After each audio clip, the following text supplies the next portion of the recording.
Alô, você amigo do esporte, muito bom dia, seja bem-vindo a mais essa edição do TVB Esporte, né? Edição especial. Nós estamos no mês de dezembro, mês de festas, né? Expectativa, ano novo, e eu estive, logicamente, conversando com uma celebridade aqui no nosso estado, a Casa do Futebol. Já eu vou ter um papo com ele, mas antes eu quero agradecer, logicamente, a sua audiência, o seu carinho por estar aí ligado com a gente, né? Logo aí a gente vai estar um ano novo. Então, obrigado mais uma vez por ter ficado com a gente durante esse ano todo aí. Durante o ano todo, eu tenho só que agradecer você que faz o esporte do TVB Esporte, que acompanha a gente aí. Agora sim, vamos falar um pouquinho, né? Eu conversei com ele, bati um papo muito longo com o Dr. Delfim de Pádua, que é o presidente da Federação Catarinense de Futebol e o atual vice-presidente da CBF, mas num momento conturbado, viu? A CBF vive um momento difícil, investigações, né? Aqueles processos judiciais, mas ele abriu espaço da Casa do Futebol para a gente, que é a federação, e ele realmente falou coisas que interessam para nós, que vivemos, né, do esporte, você que acompanha o futebol e você que vive do futebol. E ele começou falando da CBF, a Confederação Brasileira de Futebol, né, falando sobre a seleção, falando sobre, né, a administração, a opinião dele em relação até ao treinador. Vamos ver como é que foi essa entrevista aí. Pode soltar.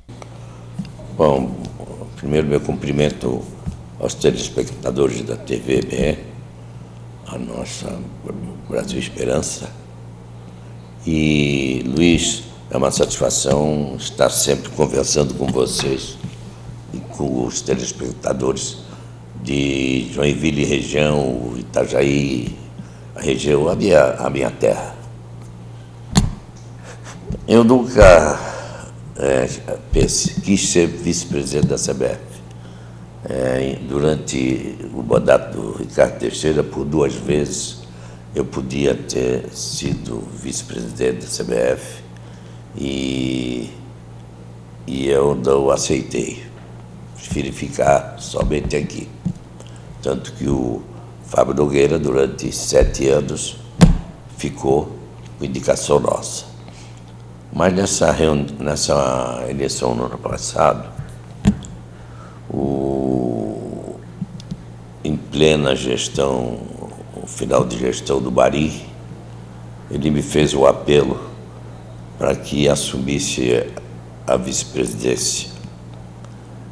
Porque eu já conheci o Bari há muitos anos, na época de política, e eu fui um dos que garanti a posse dele logo depois da renúncia do Ricardo Teixeira. Quiseram impedir a posse dele, e eu cumpri o estatuto junto com mais alguns companheiros, que dizia que assume o mais idoso. E por isso, com essa posição que eu tomei, ele pediu que eu fosse candidato a vice. Na eleição subsequente, em que o Marco Polo seria o candidato a presidente, já que ele estava lá praticamente como presidente, porque o Bari, nos 3 anos, ele foi o presidente, mas praticamente quem decidia tudo era o Marco Polo, que era o presidente da Paulista, mas estava mais na CBF. E nós fomos eleitos, assumimos em abril desse ano. E eu divergi de algumas coisas dentro da CBF. Alguns fatos pontuais que eu não concordava. E isso desgostou, talvez, o presidente e alguns outros companheiros.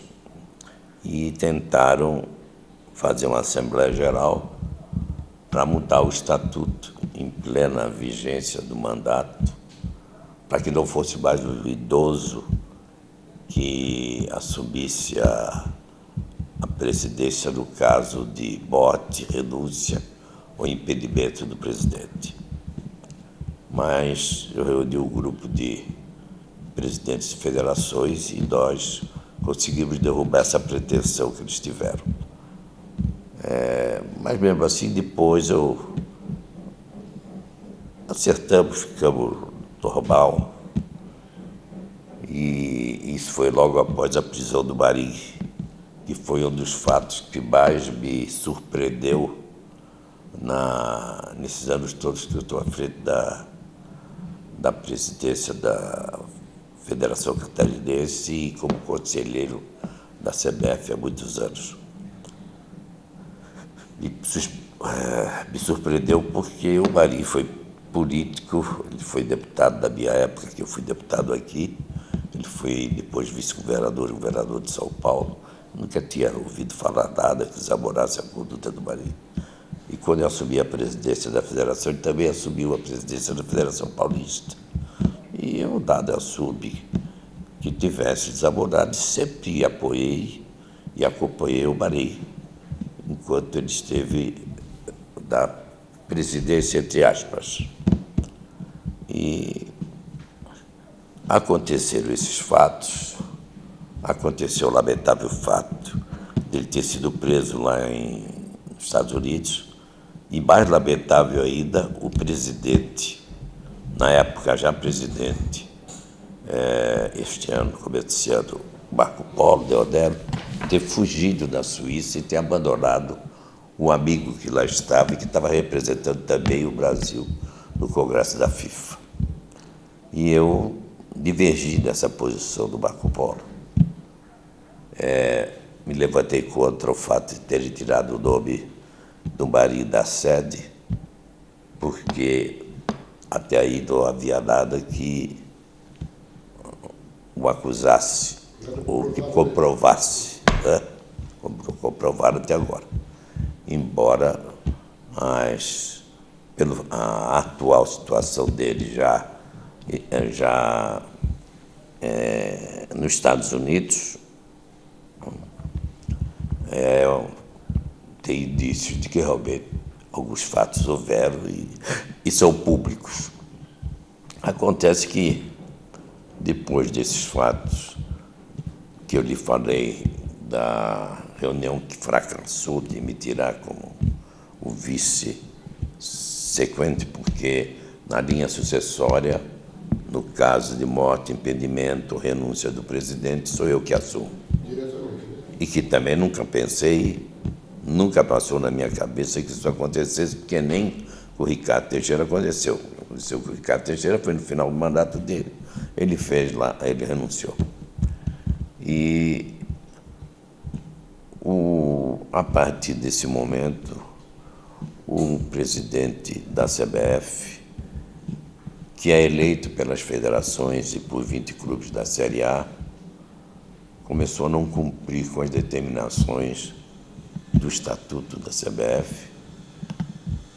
Ele, que é o representante, era até essa semana o representante da CBF na FIFA e o representante da CBF na Conmebol, que são os dois organismos que estão acima da CBF, acima do futebol brasileiro.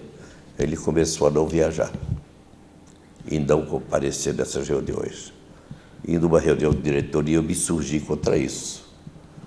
Se ele dizia que não tinha nada das insinuações que estão fazendo, daquilo que a imprensa publica, de que as autoridades dos Estados Unidos querem prendê-lo também, porque ele também está envolvido junto com os outros da Sul-Americana nesse chamado FIFA-Gate. Se ele não tinha nada, a gente acreditava que ele não tinha nada, ele que viajasse. Fosse para os Estados Unidos, na reunião da FIFA, 5 reuniões ele faltou.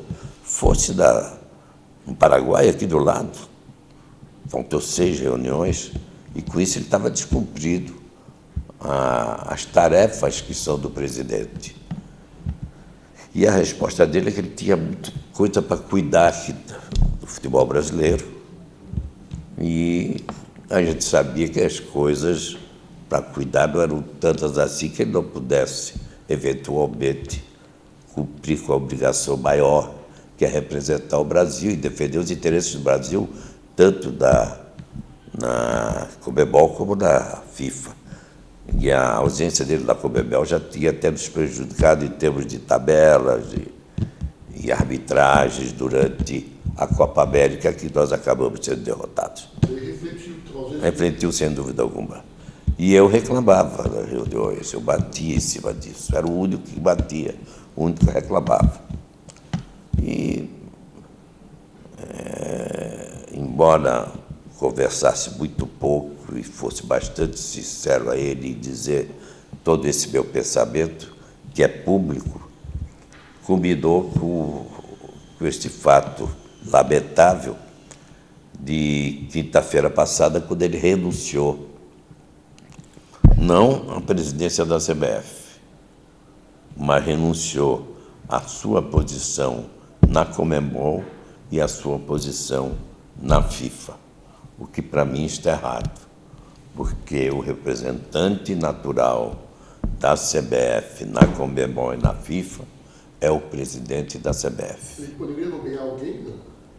Ele nomeou, ele renunciou e nomeou um vice-presidente, que é o Fernando Sarney, filho do ex-presidente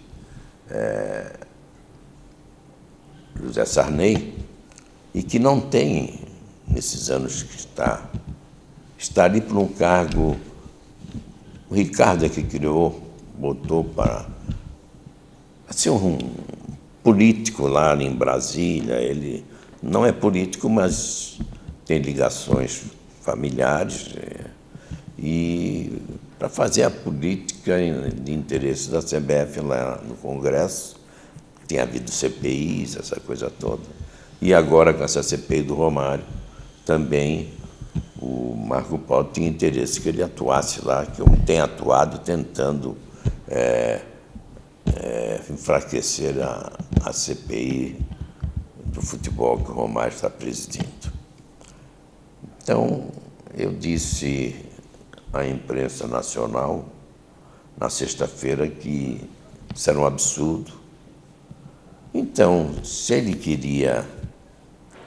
não quer mesmo participar, embora seja um erro, e ele tem que explicar à nação por que ele não está participando, essa história de que tem muito trabalho aqui, não, porque todos os outros ex-presidentes sempre tiveram os mesmos trabalhos, tanto o Ricardo como Otávio Pinto Guimarães, enfim, todos eles sempre representaram o Brasil, a CBF na Conmebol, a CBF na FIFA. E eu disse que isso era um vexame, um ato ruim para o nome do futebol brasileiro, para a imagem do futebol brasileiro, prejudica, sem dúvida alguma. Ninguém me diz que não prejudica, porque eu sei que prejudica. E ele, já que não queria participar, que tem medo de sair do Brasil, ele que explique o porquê que não quer sair do Brasil. Essa história de dizer porque tem muito trabalho na CBF, isso aí não cola, ninguém acredita mais nisso, ninguém é tolo, ninguém é bobo. E antes estava, né? Porque antes ele fazia, antes ele viajava muito, ele gostava de viajar muito. Foi a partir daquele momento da prisão no Marinho que ele deixou de gostar de viajar. Ficou com medo de viajar de avião, provavelmente, né? Mas não cola, ninguém acredita nisso. E aí acabou acontecendo que ele poderia, então, ele tinha 26 presidentes de federações com experiência no futebol, porque o Sarney não tem experiência nenhuma no futebol. Nada contra o Fernando, é meu amigo, mas eu, quando digo as coisas, eu digo claramente, o Fernando nunca contribuiu com nada para o futebol, nunca teve experiência no futebol, nunca teve serviços prestados ao futebol. E eu acho que funções importantes no futebol brasileiro ou no futebol mundial tem que ser para pessoas que têm experiência no futebol, que tenham serviços prestados ao futebol brasileiro. E ele não tem. Mas tem diversos presidentes de federações que poderiam, né? ou diretores até, que já estão há mais tempo na CBF, que poderiam exercer essa função. Eu tirei fora o meu nome, porque eu não, mesmo que me convidasse, eu não aceitaria, porque eu acho que o lugar não é de um vice, o lugar é do presidente. E o presidente tem que ter. E se eu tenho essa posição de que o lugar é do presidente, não seria nada correto eu querer assumir essa função e que eu não aceitaria, ele sabe muito bem que eu não aceitaria. Então, não me convenci, não concordo com isso que está acontecendo e essa minha posição eu não mudo. Os presidentes de federações, alguns realmente falam, comentam e fazem a crítica, mas é uma minoria, porque a maioria recebe lá uma ajuda da CBF, federações pequenas lá do Norte, do Nordeste, que têm dificuldade de se manter, recebem lá uma ajuda da CBF mensal. Então, eles não querem brigar, não querem perder essa ajuda e ficam calados e aceitam tudo. Então, não há realmente uma vontade de mudar o sistema. E eu, agora, com essa posição que eu tomei nas Suminas, que provavelmente é uma pergunta que tu vai me fazer depois, em apoiar a criação da Liga, que vai gerir as Suminas, junto com as federações dos estados do Sul e Minas Gerais e Rio, eu fiquei mais visado, porque é claro que a CBF não quer formação de liga, mas ela se esquece que já há a Liga do Nordeste e a Liga Verde, que tocam as Copas do Nordeste e Copa Centro, e tem sido sucesso. E eles se rebelaram contra, talvez, a minha posição aí dos clubes do Sul, principalmente do Sul e de Minas, de ter criado a Copa Sul e automaticamente a Liga Sul Minas. Então, isso nos colocou em oposição ao atual sistema dentro da CBF. São as razões que eu te apresento, porque muita gente não sabe as razões que eu apresento, e mesmo porque durante o Campeonato Brasileiro, muita coisa meia diferente, e a gente quer as coisas certas no lugar. Aqui, o nosso campeonato corre certinho, termina certinho. Não que o Campeonato Brasileiro não seja um ótimo campeonato, não, mas divergir de certos sistemas dentro da arbitragem, enfim, não é a administração que eu esperava do atual presidente. Bom, é isso aí. O doutor Delfim, ele realmente fala a real, o que está acontecendo. A gente está acompanhando aí, você também de casa está acompanhando. Eu vou fazer um intervalo bem rapidinho, mas eu volto já já, não sai daí.